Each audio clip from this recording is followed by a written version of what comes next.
Como saber que o paciente está ou não diabético? É disso que se trata esse vídeo. E aqui eu vou te mostrar de forma simples e objetiva quais os exames e os critérios laboratoriais que devem ser utilizados.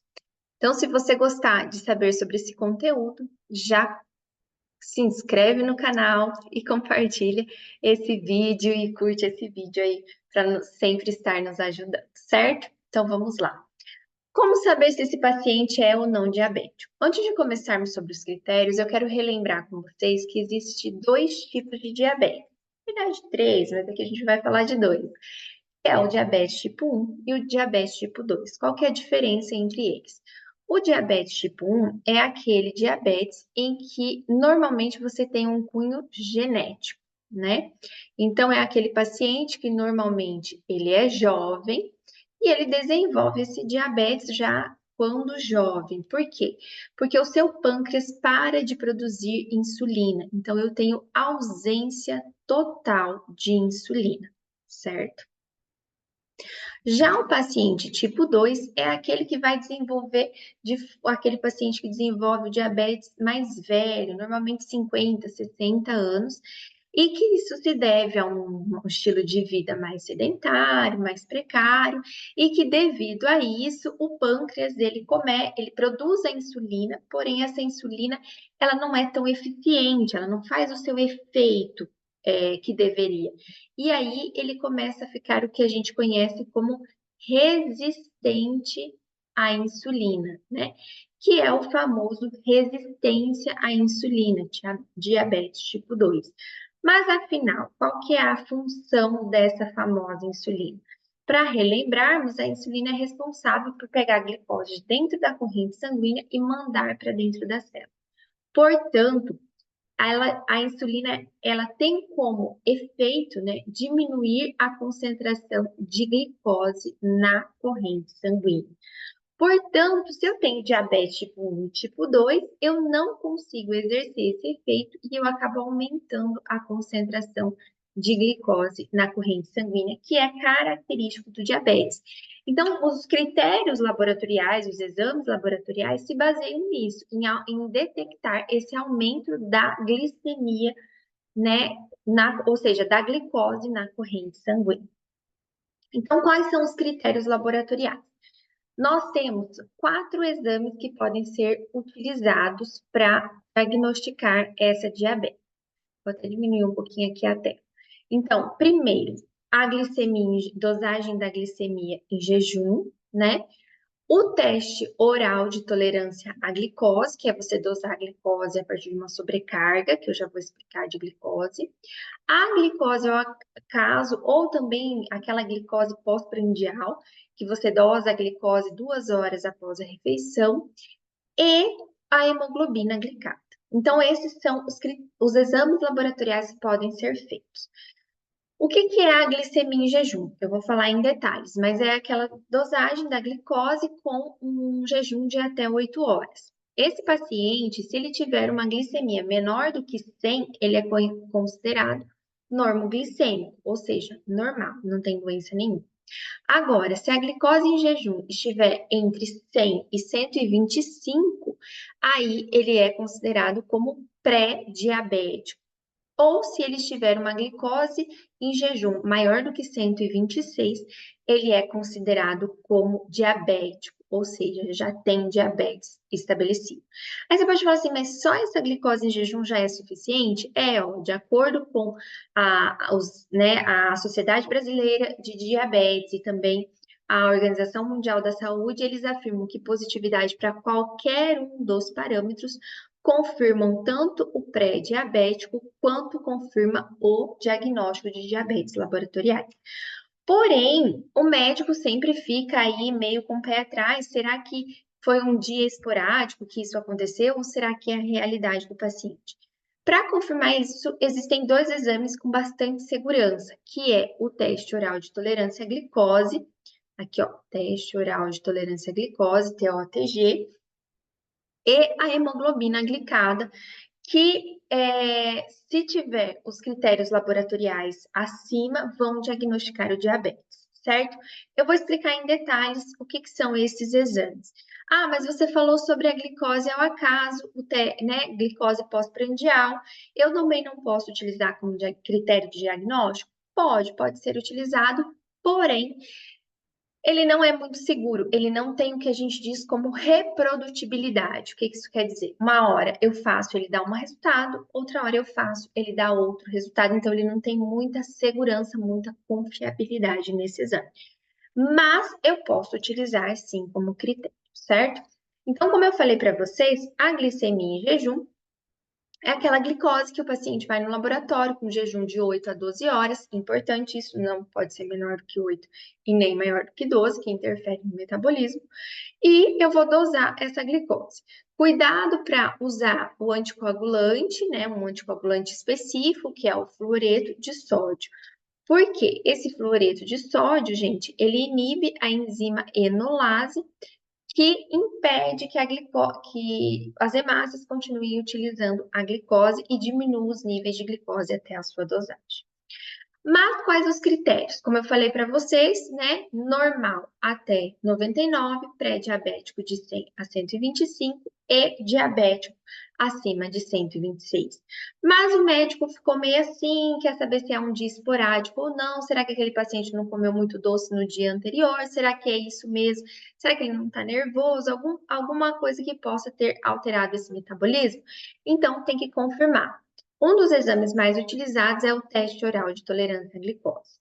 Como que é realizado esse teste oral de tolerância à glicose? O paciente vai no laboratório, ingere dentro de 5 minutos 75 gramas de glicose. Isso mesmo.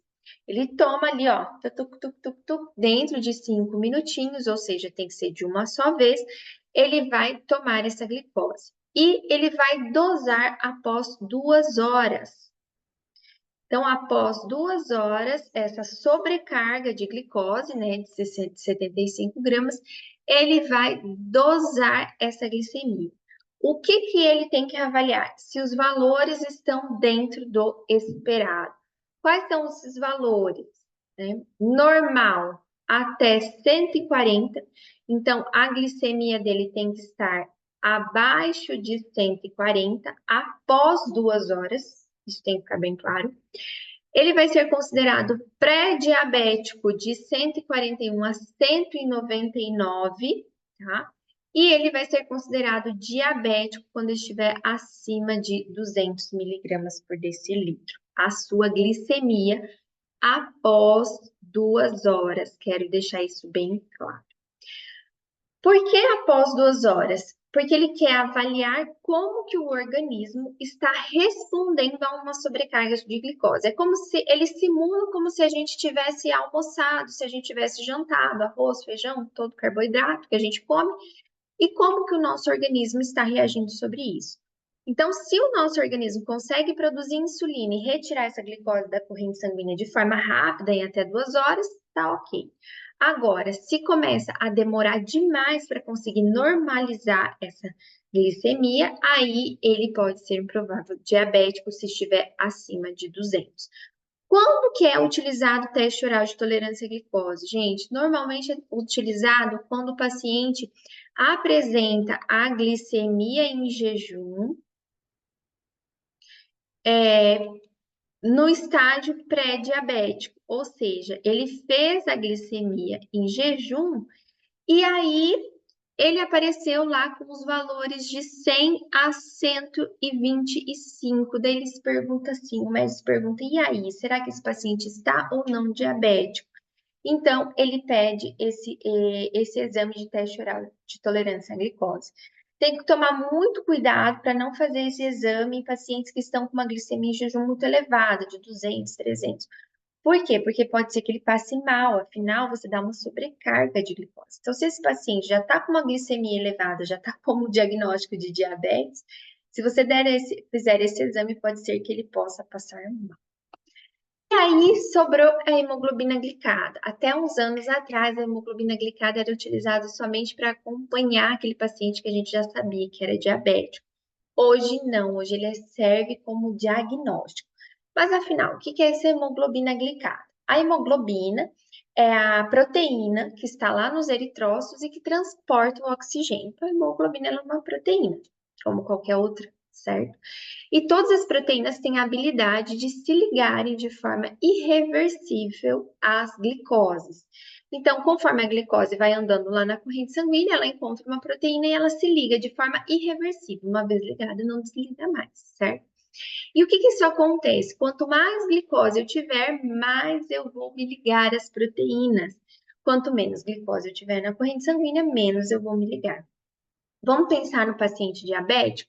Então, o paciente diabético é aquele que não está conseguindo controlar a sua glicemia, ou seja, a quantidade de glicose na corrente sanguínea. O que vai acontecer? Vai sobrar muita glicose e essa glicose vai se ligar a essa proteína. Então, portanto, eu vou ter grande quantidade, grande porcentagem de proteínas, de glicose ligada às proteínas, ou seja, de proteínas glicadas, que a gente fala. Entre elas, a hemoglobina.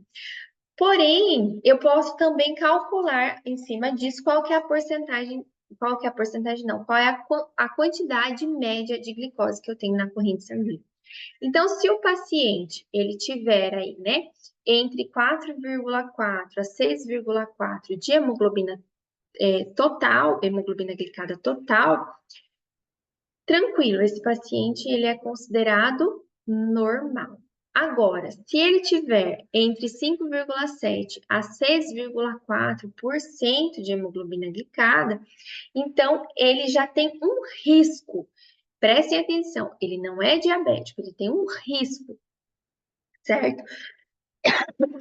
Ele só vai ser considerado diabético se tiver uma hemoglobina glicada acima de 6,5%.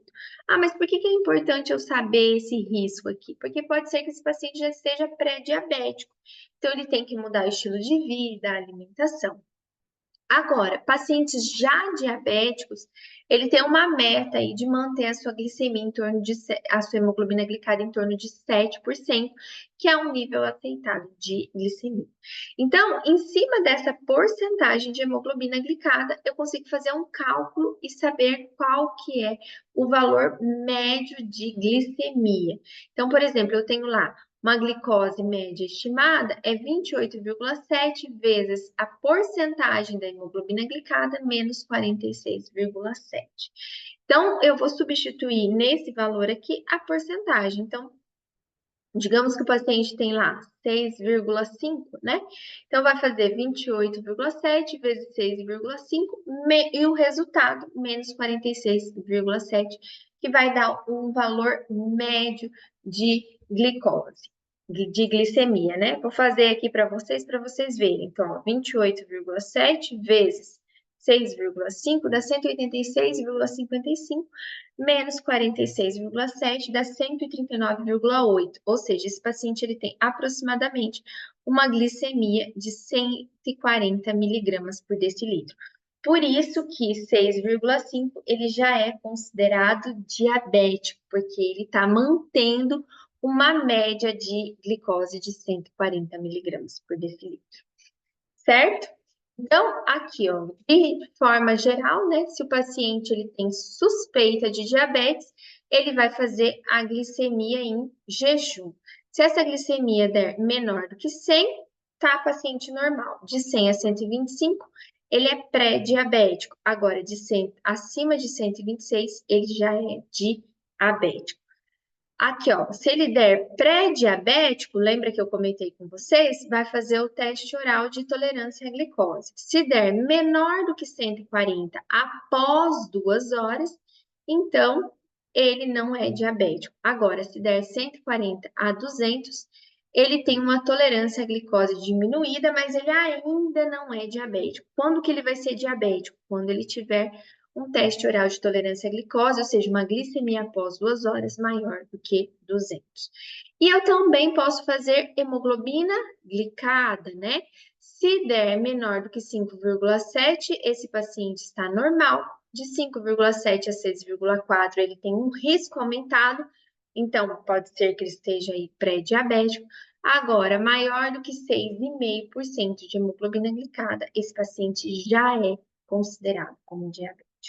Então, esses são os exames e os critérios laboratoriais. Espero que vocês tenham gostado dessa aula. Se ficar alguma dúvida, pode deixar aqui nos comentários ou seguir a minha página no Instagram, que é doutorafrancine.análises clínicas, que lá tem bastante conteúdo também sobre a análise, sobre os exames e interpretação desses exames laboratoriais. Se você gostou desse vídeo, já deixa o seu like e se inscreve no canal. Muito obrigada!